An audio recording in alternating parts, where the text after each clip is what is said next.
भगवान ने भेजा। मैं अंजार में मर गई थी। मेरे ऊपर શું મિત્રો તમે માનશો કે બીજી વાર જન્મ લીધો છે? જી હા મિત્રો, માનવું જ પડશે. નમસ્કાર મિત્રો, વિડીયોમાં તમારું સ્વાગત છે. સૌથી મોટા સમાચાર આપણને મળી રહ્યા છે. મિત્રો તમે વિડીયોને છેલ્લે સુધી જોજો, કેમ કે આ જે દીકરી તમે જોઈ રહ્યા છે એ પૂર્ણ જન્મ લીધો છે, યાની કે બીજી વાર જન્મ લીધો છે. તમે યકીન ના કરો, પણ વિડીયો જોયા પછી તમે પણ હા સાચી વાત છે એમ તમે માનશો. તો વિડીયોને બિલકુલ સ્કીપ ના કરતા છેલ્લે સુધી જોજો. મિત્રો આ ઘટના છે 2 થી 3 દિવસની અંદર આખા ગુજરાતમાં હાહાર મચાઈ રહ્યો છે આ દીકરીનો ફોટા વિડીયો. તો મિત્રો ક્યાં ઘટના ઘટી છે કે આ દીકરી છે પૂર્ણ જન્મ લીધો, યાની કે બીજી વાર જન્મ લીધો છે. જ્યાં મિત્રો આ સત્ય છે, આ થયેલું જ છે. તો આપણે જોઈ લઈએ. જે આ દીકરી છે એ દીકરી એમને મોબાઈલ પણ નથી મળ્યો કે સ્કૂલે પણ નથી ગઈ. જ્યારથી એમનો જન્મ થયો બોલતા થયા એ હિન્દી જ બોલે છે. તો શું આવું બની શકે? તો એ દીકરી ખુદ કહી રહી છે કે 2002માં ભૂકંપ આવ્યો હતો, મારા પર ઘરનું ધાબું પડ્યું તો હું ધાબા નીચે દબાઈ ગઈ હતી, મારું મોત થઈ ગયું હતું. એ ખુદ દીકરી કહી રહી છે. એ નથી સ્કૂલે ગઈ કે નથી એમને મોબાઈલ આપ્યો, તો એ હિન્દી બોલે છે.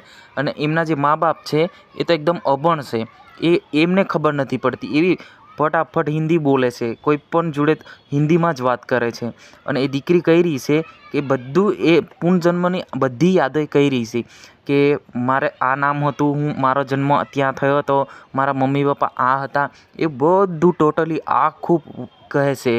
આ દીકરી છે એ ખરેખર પુનર્જન્મ થયો છે એમનો, અને બધી યાદગાર એ બધું કહે છે.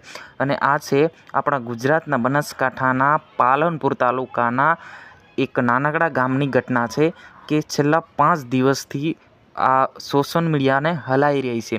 આ હાલ એ દીકરીનું નામ છે દક્ષા, અને પહેલાં જન્મની અંદર એ હતો, એનું નામ વર્ષાબેન હતું. એ ખુદ કહી રહી છે કે મારે આ નામ છે, મારા મમ્મી પપ્પા આ હતા, મારો જન્મ ત્યાં થયો, મારું ઘર મકાન બધું ટોટલી કહી રહી છે, એ પણ હિન્દીમાં. મિત્રો એવું થઈ શકે કે નથી સ્કૂલે ગઈ, નથી મોબાઈલ જોયો. આ ફક્ત 3.5 વર્ષની બાળકી છે, તો એ ફટાફટ હિન્દી બોલે છે. અત્યારના બાળકો આપણે જોવા જઈએ તો કેટલું બધું 8મા ધોરણ સુધી બાળકો આવી જાય તો હિન્દી બરાબર આવડતું નથી. પણ આ દીકરી છે એ પૂર્ણ જન્મ થયો છે અને બધું યાદગાર બધું આપે છે કે 2002ની અંદર ભૂકંપ આવ્યો હતો અને હું ભૂકંપની મતલબ હું દાટાઈ ગઈ, મારા પર મકાન પડ્યું, ઘર પડ્યું, એટલે હું મોત થઈ ગયું હતું મારું. એ બધી યાદગાર અપાવે છે. ખરેખર મિત્રો આ છે આ દીકરી અત્યારે પાલનપુર જે તાલુકો છે ત્યાં કલેક્ટરને મળવા ગઈ છે અને ત્યાં પણ હિન્દીમાં જ વાત કરે છે. તો મિત્રો ખરેખર આ થઈ શકે કે આ હકીકત છે. અને અત્યારે જોવા જઈએ તો સોશિયલ મીડિયા પર ખૂબ વિડીયો વાયરલ છે એમના. તમે યુટ્યુબ ખોલશો, ઇન્સ્ટાગ્રામ ખોલશો કે ફેસબુક ખોલશો, બધું ટોટલી એમના જ વિડીયો હાલ ચાલી રહ્યા છે કે ખરેખર મિત્રો. તો આવો મિત્રો નાનકડો વિડીયો આપણે જાણી લઈએ કે આ દીકરી શું કહી રહી છે.